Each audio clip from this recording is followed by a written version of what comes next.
Hi friends, உங்ககிட்ட ஒரு விஷயம் ஷேர் பண்ணணும். என்ன இதுன்னு பார்க்குறீங்களா? இது பார்த்தீங்கன்னா வெந்தயம், அண்ட் தென் இது பார்த்தீங்கன்னாக்கா சீரகம், இது வந்து உங்களுக்கு தனியா. நீங்கள் பார்த்துருப்பீங்க, மல்லி விதைன்னு சொல்லுவாங்க. அதிக அளவு தைராய்டு இருக்கிறவங்களுக்கு இது ஒரு நல்ல மெடிசனுங்க. இது யாரோ சொல்லியோ இல்லை யாரோ இது பண்ணியோ நான் உங்களுக்கு இந்த மெடிசன் சொல்லலை. இது நான் ட்ரை பண்ணது, எனக்கு நல்லா க்யூர் ஆகிருக்கு. அதுவும் இல்லாமல் தைராய்டே இல்லை அப்படின்னு எனக்கு ரிப்போர்ட்டும் வந்திருக்கு. ஸோ தைராய்டோ சுகரோ பிபியோ எது இருந்தாலும் சரி, இந்த மாதிரி எடுத்துக்கோங்க.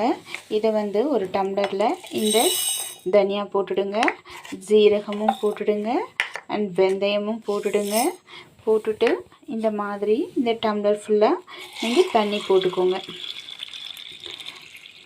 எதுவுமே பண்ண வேணாம் ஃப்ரெண்ட்ஸ். போட்டுட்டு அழகாக அதை இப்படி மூடி ஒரு ஓரமாக வச்சுடுங்க. டெய்லி இதை நைட்டு இந்த மாதிரி பண்ணி வச்சுடுங்க.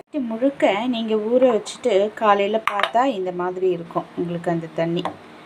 அப்போ நீங்கள் இதை என்ன பண்ணணும் அப்படின்னாக்கா, இந்த மாதிரி ஒரு ஃபில்டர் எடுத்துக்கோங்க. அதில் நல்லா நீங்கள் இப்படி வடிகட்டிடுங்க.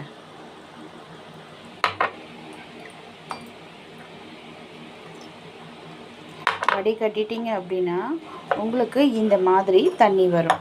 இந்த தண்ணியை நீங்கள் டெய்லி காலையில் குடிச்சிட்டே வந்தீங்கன்னாக்கா தைராய்டே காணாமல் போயிடுதுங்க. ஆமாங்க, நான் ஒரு 20 வருஷமாக தைராய்டு மாத்திரை போட்டுட்டு இருந்தேன். ஸோ எனக்கு ஒருத்தவங்க சொல்லி நான் இதை ஒரு 4 மந்த்தாக குடித்தேன்.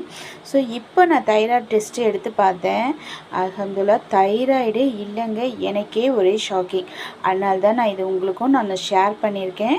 கண்டிப்பாக இதை வந்து நீங்கள் ட்ரை பண்ணுங்கன்னு சொல்ல மாட்டேன், கண்டிப்பாக எடுத்துக்கோங்க. ஹெல்த்துக்கும் நல்லது.